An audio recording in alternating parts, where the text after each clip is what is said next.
This is an experience like no other. For one of the most unforgettable views in the world, you'll have to navigate slippery staircases, terrifying vertical ascents, and an extremely hazardous plank trail constructed hundreds of years ago.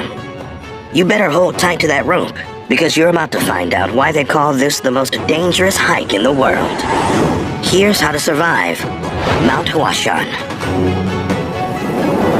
One of the 5 sacred mountains in China, Mount Huashan has not 1, but 5 peaks. Each peak is filled with its own different obstacles and dangerous trails. If you decide to scale the South Peak, its highest, you'll find yourself 2,160 meters above the ground. And as you climb those unstable steps, keep this in mind. Every year, Mount Huashan is rumored to claim the lives of at least 100 hikers. What's the safest route to the top? Why are these trails a death wish in certain months? How could taking a selfie kill you? Step 1. Know the language. This might be one of the world's most perilous trails, but the danger starts long before you're on the mountain. Mount Huashan is located in a remote area. The nearest city is Xi'an, and we use the word near loosely, since it's still about a 120-kilometer trip. To make the journey from Xi'an to the mountain, you'll have to take a bullet train and then catch a ride to get you the rest of the way. It's a long and challenging trip, especially if you're not familiar with the regional dialects. Make sure you have a translator app on your phone to help you communicate with locals. This is a place where you want to make sure everyone you talk to knows exactly what you mean. Step 2. Choose your walking season wisely. Of course, you want to reach the highest of the mountain's heights. Besides being the tallest, the South Peak also features the infamously narrow plank walk, constructed of beams only 30 centimeters wide. These are precariously stapled to the sheer cliff walls, and with only 3 of these planks crammed together to form a walkway, space is pretty tight.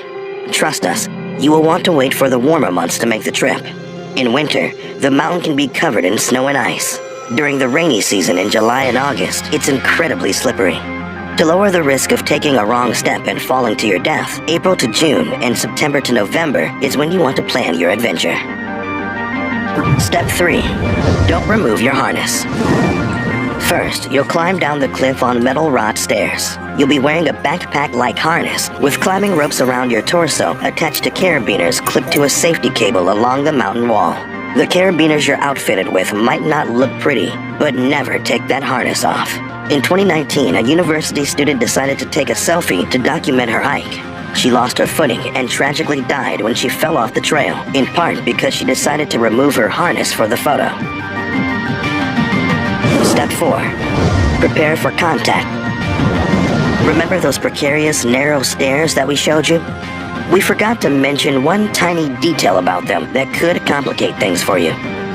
The stairs and the entire plank trail is a 2-way route.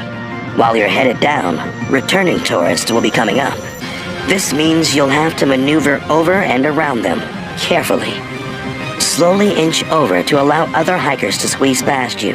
This isn't an easy task. Moving your carabiner over theirs can be pretty scary. Some daredevils take their carabiners off and walk across without it, but it's safer to just keep it on, especially when the wind picks up. Step 5. West is best. If you want to take this once-in-a-lifetime trip, but you don't want to risk dying on planks and steel stairs, you might consider hiking on a different part of the mountain. While the North Peak and South Peaks feature the most intimidating and exhilarating trails, the West Peak is the quickest and smoothest hike. You can walk around this area toward the center of Mount Huashan and take a cable car back to the base of the mountain.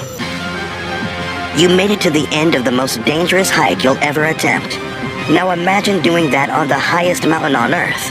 Only this time, you'll be carrying the gear of several climbers. Could you handle it? Find out here.